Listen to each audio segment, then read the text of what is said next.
Once again, the deadline for the Brexit talks is broken. Once again, it goes into overtime.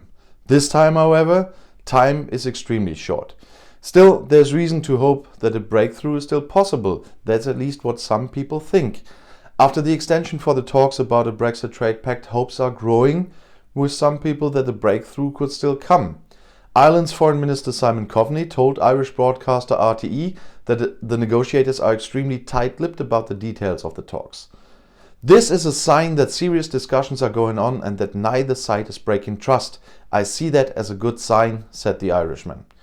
A new deadline was initially not mentioned. Originally, the final decision was supposed to be made last Sunday as to whether the negotiations on a trade pact should be broken off or a deal would come about.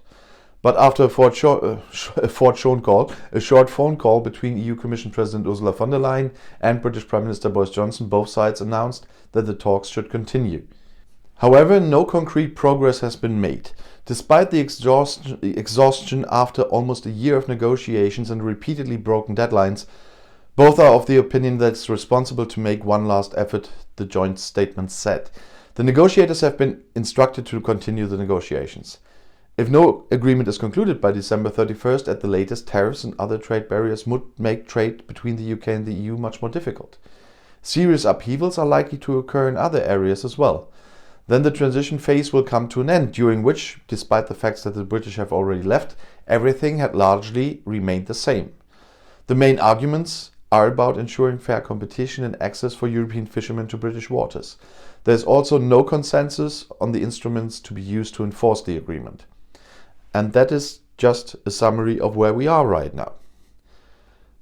And there are some theories out there what is happening at the moment. One theory is that Boris Johnson is once again trying the last second threat. So he will drag the whole thing on until the 31st and try to force the EU to agree to something. If that's in his head, he'll be up for a very unpleasant awakening, because that is not going to happen. The EU 27 are standing firm behind their negotiator and behind their Commission President, because what is wrong sometimes in the comments as well is Ursula von der Leyen is giving instructions to Michel Barnier. That's correct, but she's not deciding them. The EU 27 decided on the red lines and the mandate for the negotiations. So Ursula von der Leyen is just instructing Barnier what has been decided by the EU 27, and they are all standing together, no matter what others might believe. And another thing is that the EU can afford to negotiate until December 31st and let no deal just come, because they are well prepared. And some of my viewers as well, believe that it would be a good thing for the British side to experience a few months of WTO. I wouldn't say that this is the plan of the EU, but personally I would say, with all the disruption we would have and everything, it was a suggestion by Barnier before, but I'm not thinking that he seriously wants to do this now. He would prefer a reasonable deal. But that would really show what WTO means. But that would be bad for many people, so it's not something one should wish. I'm honest about that. Then there's something else. I talked about the thing in another video that some British newspapers are blaming Angela Merkel that for her hard line in the negotiations. She's not negotiating. The EU Commission has a mandate to negotiate, and they negotiate with the UK. I heard Boris Johnson in several interviews saying that he wants to talk to the single capitals, but that makes no sense, because they won't negotiate.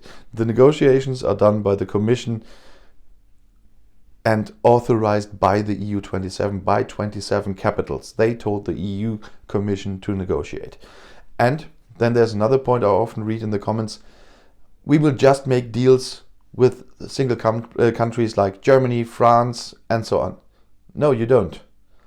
There is no bilateral trade agreements from any of the EU 27 because they gave that mandate to the EU. The EU is negotiating on behalf of all 27. That's one point why these 27 are together. As 27, they are much stronger in all international negotiations. That's why there will be no, not a single one bilateral agreement. And there's much more in this area, but I will leave that for another Brexiteer Myth Unmasked video I'll definitely have to do in the future. If you want to stay informed, please subscribe to my channel. I'll see you on my next video. Viel Spaß!